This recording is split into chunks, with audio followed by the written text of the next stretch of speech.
ഏതൊരു കാര്യത്തിൻ്റെയും വിജയം മികച്ച തുടക്കമാണ്.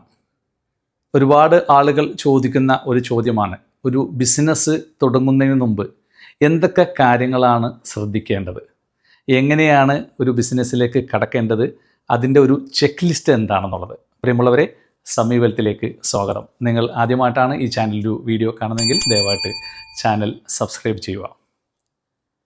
ഇന്ന് നമ്മുടെ നാട്ടിലും വിദേശങ്ങളിലും തുടങ്ങുന്ന ഒരു 60% ബിസിനസ്സുകളും ഒരു കൊല്ലത്തിൻ്റെ മുകളിലേക്ക് പോവാറില്ല എന്നുള്ളതാണ്. ഒട്ടുമിക്ക ബിസിനസ്സുകളും അതിൻ്റെ തുടക്കകാലത്ത് തന്നെ സ്ട്രഗിൾ സിറ്റുവേഷനിലേക്ക് പോവുകയും പരാജയം മണത്തറിയുകയും ചെയ്യുന്നുണ്ടെന്നുള്ളതാണ്. അപ്പോൾ അതിന് പല കാരണങ്ങളുണ്ട്. അതിൽ ഏറ്റവും പ്രധാനപ്പെട്ട ഒരു കാര്യം അതിൻ്റെ തുടക്കം തന്നെ ശരിയാവുന്നില്ല എന്നുള്ളതാണ്.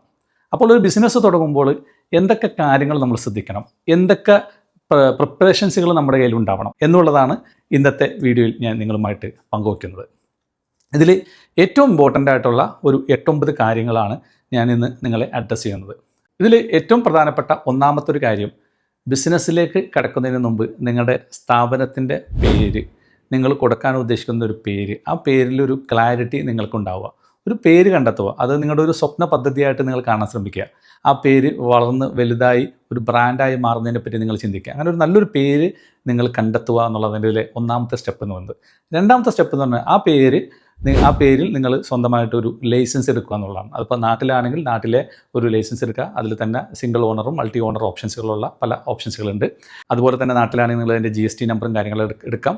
അതിനുശേഷം ഒരു ബാങ്ക് അക്കൗണ്ട് സ്റ്റാർട്ട് ചെയ്യുക. പിന്നെ അതല്ല ഗൾഫ് സ്ഥലങ്ങളിലൊക്കെ ആണെങ്കിൽ അവിടെ അതിൻ്റെ ഒരു ലൈസൻസ് എടുക്കുക. ആ ലൈസൻസ് എടുത്തതിന് ശേഷം അതുമായി ബന്ധപ്പെട്ടൊരു ബാങ്ക് അക്കൗണ്ട് എടുക്കുക എന്നുള്ളതാണ്. പിന്നെ മൂന്നാമതായിട്ട് നമ്മൾ ശ്രദ്ധിക്കേണ്ടത്, ഈ പറഞ്ഞ രീതിയിൽ നമ്മളൊരു പേരൊക്കെ ആയിക്കഴിഞ്ഞാൽ, പേര് ഫൈനലൈസ് ചെയ്ത് കഴിഞ്ഞാൽ, അതിൻ്റെ പേരിലൊരു ലൈസൻസ് പേര് കൺഫേം ആവുന്ന ഉറപ്പുന്ന ഒരു സ്റ്റേജ് വന്നാൽ എത്രയും പെട്ടെന്ന് ചെയ്യുന്നത് അതിനൊരു പ്രോപ്പർ ബ്രാൻഡിങ് ക്രിയേറ്റ് ചെയ്യുക എന്നുള്ളതാണ്. ബ്രാൻഡിങ് എന്ന് പറയുമ്പോൾ നമുക്കതിനൊരു കൃത്യമായിട്ടൊരു ലോഗോ വേണം, നമ്മുടേതായ ഒരു കളർ കോമ്പിനേഷൻ വേണം, നമുക്കൊരു ലെറ്റർ ഹെഡ് വേണം, നമുക്കൊരു ബിസിനസ് കാർഡ് വേണം. അത്തരത്തിലുള്ള എല്ലാ ബേസിക് റിസോഴ്സസുകൾ ബിൽഡ് ചെയ്ത് ഒരു ബ്രാൻഡിങ് ക്ലിയർ ആക്കുക എന്നുള്ളതാണ് നമ്മൾ മൂന്നാമതായിട്ട് ശ്രദ്ധിക്കേണ്ടത്.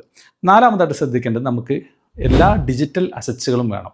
ഇതെല്ലാം തുടക്കത്തിലേ നമ്മൾ സെറ്റ് ചെയ്താൽ നമുക്ക് ഒരുപാട് മുന്നോട്ട് പോകാൻ സാധിക്കും. അപ്പോൾ അതിൽ പ്രത്യേകമായിട്ട് നമുക്ക് വേണ്ടത് ഒരു പ്രോപ്പർ വെബ്സൈറ്റ് വേണം. എപ്രകാരമുള്ള ഒരു വെബ്സൈറ്റ് ആയിരിക്കണം, വെബ്സൈറ്റിൽ എന്തൊക്കെ കാര്യങ്ങൾ ശ്രദ്ധിക്കണം, അതൊക്കെ ഡീറ്റെയിൽ ആയിട്ട് പിന്നീട് പറയാം. പക്ഷേ ഒരു പ്രോപ്പർ വെബ്സൈറ്റ് ഉണ്ടായിരിക്കണം.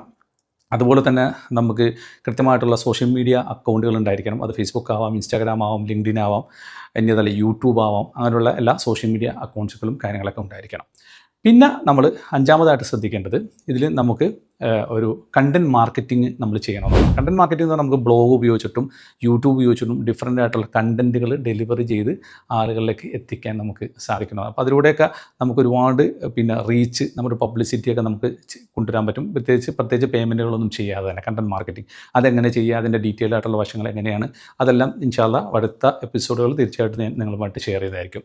പിന്നെ നമ്മൾ ശ്രദ്ധിക്കേണ്ടത് പെയ്ഡായിട്ടുള്ള മാർക്കറ്റിങ്ങിലേക്ക് കിടക്കണം. അതായത് നമ്മൾ ഏതൊരു ബിസിനസ്സിൻ്റെയും ബേസ് എന്ന് പറയുന്നത് അതിൻ്റെ മാർക്കറ്റിംഗ് ആണ്, പ്രൊമോഷൻസുകളാണ്.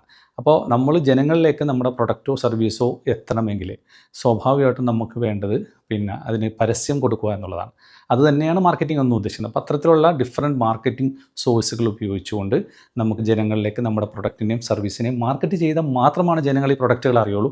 സ്വാഭാവികമായിട്ടും വരുന്ന മാർക്കറ്റിംഗ് ചെയ്ത് പോകുന്ന സാധനത്തിനെ കിട്ടിക്കഴിയുമ്പോൾ അത് ക്ലോസ് ചെയ്യുക എന്നുള്ളതാണ് അതിൽ നമുക്ക് പിന്നെ ചെയ്യേണ്ടത്. പിന്നെ ഇതിൽ ഏറ്റവും ഇമ്പോർട്ടൻ്റ് ആയിട്ടുള്ള കാര്യം, നമ്മൾ വെറുതെ മാർക്കറ്റിംഗ് ചെയ്തിട്ട് പോയിട്ട് കാര്യമില്ല. അതിൽ നിന്ന് കുറേ എൻക്വയറികൾ കിട്ടുന്നു, അത് നമ്മൾ സെയിൽസ് പേഴ്സൺ ക്ലോസ് ചെയ്യുന്നു, അല്ലെങ്കിൽ നിങ്ങൾ ക്ലോസ് ചെയ്യുന്നു. സ്വാഭാവികമായിട്ടും ഇതൊക്കെ മാനേജ് ചെയ്യാൻ നിങ്ങളുടെ ഒരു സിസ്റ്റം വേണം എന്നുള്ളത്. System is very important. നമ്മൾ മാനുവലായിട്ടുള്ള പണികളിലൂടെ, മാനുവലായിട്ടുള്ള വർക്കിലൂടെ ഒന്നും ഒരിക്കലും കമ്പനി മുന്നോട്ട് കൊണ്ടുപോകാറില്ല. അപ്പോൾ അതുകൊണ്ട് സെയിൽസും മാർക്കറ്റിംഗ് ഒക്കെ മാനേജ് ചെയ്യാൻ പറ്റുന്ന ഒരു സിസ്റ്റം നിങ്ങൾക്ക് ഭയങ്കര ഇമ്പോർട്ടൻ്റ് ആയിട്ടുള്ള കാര്യം തന്നെയാണ്. പിന്നെ അതിൻ്റെ കൂടെ തന്നെ ഏറ്റവും ഇമ്പോർട്ടൻ്റ് ആണ് നിങ്ങളുടെ അക്കൗണ്ട്സും ഫൈനാൻസൊക്കെ മാനേജ് ചെയ്യാൻ പറ്റുന്ന ഒരു സിസ്റ്റവും നിങ്ങളുടെ. ഇത് രണ്ടും നിങ്ങൾക്ക് തുടക്കത്തിലേ വളരെ നിർബന്ധമാണ്. പല സ്ഥാപനങ്ങളും ഒരുപാട് മുന്നോട്ട് പോയിട്ടാണ് സിസ്റ്റം ഇല്ലാത്തതിൻ്റെ ബുദ്ധിമുട്ടും പിന്നെ മൊത്തത്തിലാകെ മെസ്സപ്പാകുന്ന ഒരു അവസ്ഥയൊക്കെ ഉണ്ടാകുന്നത്. അപ്പോൾ അത് ഒഴിവാക്കാൻ എല്ലാവരും ശ്രമിക്കുക എന്നുള്ളതാണ്. പിന്നീട് നമ്മളൊന്ന് സ്റ്റേബിളായി കഴിയുമ്പോൾ ആവശ്യത്തിന് ഓരോ മേഖലയിലേക്ക് ആവശ്യത്തിനുള്ള സ്റ്റാഫുകളെ, ഏറ്റവും എക്യുപ്ഡ് ആയിട്ടുള്ള ടാലൻറ്റഡ് ആയിട്ടുള്ള സ്റ്റാഫുകളെ ഹയർ ചെയ്യാൻ ശ്രമിക്കുക എന്നുള്ളതാണ്. അപ്പോൾ ഇത്തരത്തിലുള്ള ഒരു 8-9 കാര്യങ്ങളാണ് നിങ്ങൾ ഒരു ബിസിനസ് തുടങ്ങുന്നതിന് മുമ്പ്. ഞാനിത് പ്രത്യേകം ഈ വീഡിയോ ചെയ്യാനുള്ള ഏറ്റവും വലിയൊരു കാരണം എന്ന് പറയുന്നത്, ഒരുപാട് ചെറുപ്പക്കാരായിട്ടുള്ള ആളുകൾ അതല്ലെങ്കിൽ കുറേ നാളായിട്ട് വർക്ക് ചെയ്യുന്ന ആളുകൾ, അവർക്കൊക്കെ സ്വന്തമായിട്ട് ഒരു ബിസിനസ്സിലേക്ക് കടക്കണമെന്നുണ്ട്. അവരവരുടേതായ മേഖലയിൽ ഓപ്പറേഷൻസിൽ വളരെ മിടുക്കരാണ്, അവരവരുടേതായ മേഖലയിൽ പിന്നെ ടെക്നിക്കലി ഭയങ്കര സൗണ്ടറാണ്. പക്ഷേ ഒരു ബിസിനസ്സിലേക്ക് കടക്കുമ്പോൾ എന്തൊക്കെ ചെക്ക് ലിസ്റ്റുകളാണ് വേണ്ടത്, എന്തൊക്കെ കാര്യങ്ങൾ റെഡിയാക്കിയിട്ടാണ് നമ്മൾ അതിലേക്ക് കടക്കേണ്ടത് എന്നതിനെക്കുറിച്ചുള്ള ഒരു ധാരണ അവർക്കില്ല. അപ്പോൾ അത്തരത്തിലുള്ള ആളുകൾക്കും ഇതൊരു നല്ലൊരു വീഡിയോ ആവട്ടെ. അത്തരത്തിലുള്ള ആളുകൾ കാണുകയും കേൾക്കുകയും മനസ്സിലാക്കുകയും ഇത്തരത്തിലുള്ള ചെക്ക് ലിസ്റ്റ് ഉണ്ടാക്കുകയും ആവശ്യമായിട്ടുള്ള പിന്നെ കാര്യങ്ങളൊക്കെ റെഡിയാക്കി എന്നിട്ട് നമ്മൾ ബിസിനസ്സിലേക്ക് കടന്നാൽ തീർച്ചയായിട്ടും ഓൾമോസ്റ്റ് ഒരു 50% നമ്മളവിടെ വിജയിച്ചു എന്നുള്ളതാണ്. നമുക്കൊരു കൃത്യമായിട്ടൊരു ക്ലാരിറ്റി കിട്ടുമെന്നുള്ളതാണ്. അതല്ലെങ്കിൽ നമ്മൾ മൊത്തത്തിലൊരു മെസ്സായിട്ട് നമുക്ക് മുന്നോട്ട് കൊണ്ടുപോകാൻ പറ്റാത്തൊരവസ്ഥ. കാരണം പലരും സംഭവിക്കുന്നത് ഇതെല്ലാം അനൗൺസ് ചെയ്ത് പുറത്തേക്ക് ഇറങ്ങിയിട്ടാണ് വെബ്സൈറ്റ് ഡെവലപ്പ് ചെയ്യാൻ പോകുന്നത്, പിന്നെയാണ് സോഷ്യൽ മീഡിയ ചെയ്യുന്നത്, പിന്നെ മാർക്കറ്റിങ്ങിനെ പറ്റി ചിന്തിക്കുന്നത്, പിന്നെയാണ് സിസ്റ്റത്തിനെ പറ്റി ചിന്തിക്കുന്നത്. ഇതൊന്നും ഉണ്ടാവാൻ പറ്റും. ഇതെല്ലാം റെഡി ആയിട്ട് മാത്രമാണ് നമ്മൾ മാർക്കറ്റിലേക്ക് നമ്മൾ ഇറങ്ങാൻ പാടുള്ളൂ എന്നുള്ളതാണ്. പിന്നെ ഓപ്പറേഷൻസാണ്, അത് നിങ്ങൾക്ക് അറിയാവുന്നതുകൊണ്ടാണ് ഓപ്പറേഷൻസ് നിങ്ങൾ എക്സ്പെർട്ട് ആയതുകൊണ്ടാണ് നിങ്ങൾ ബിസിനസ്സിലേക്ക് കിടക്കുന്നത്. അപ്പോൾ അതേക്കുറിച്ച് ഞാൻ ഇപ്പോൾ കൂടുതൽ പറയുന്നില്ല. ആ മേഖലയിൽ ആവശ്യമായിട്ടുള്ള ബാക്കപ്പുകളും സ്റ്റാഫുകളൊക്കെ നിങ്ങൾക്ക് ഉണ്ടായിരിക്കണം. ഇത്രയും കാര്യങ്ങളാണ് നിങ്ങൾ ശ്രദ്ധിക്കേണ്ടത്. ഇനി ഇതിലൊക്കെ ഓരോ വിഷയങ്ങളും വളരെ ഡീറ്റെയിൽഡായിട്ട് എക്സ്പ്ലെയിൻ ചെയ്യേണ്ട ഒരു മേഖലയാണ്. അത്തരം വീഡിയോകളുമായിട്ട് അടുത്തൊരു ആഴ്ചകളിൽ വരുന്നതായിരിക്കും. അതുവരേക്കും നന്ദി, നമസ്കാരം.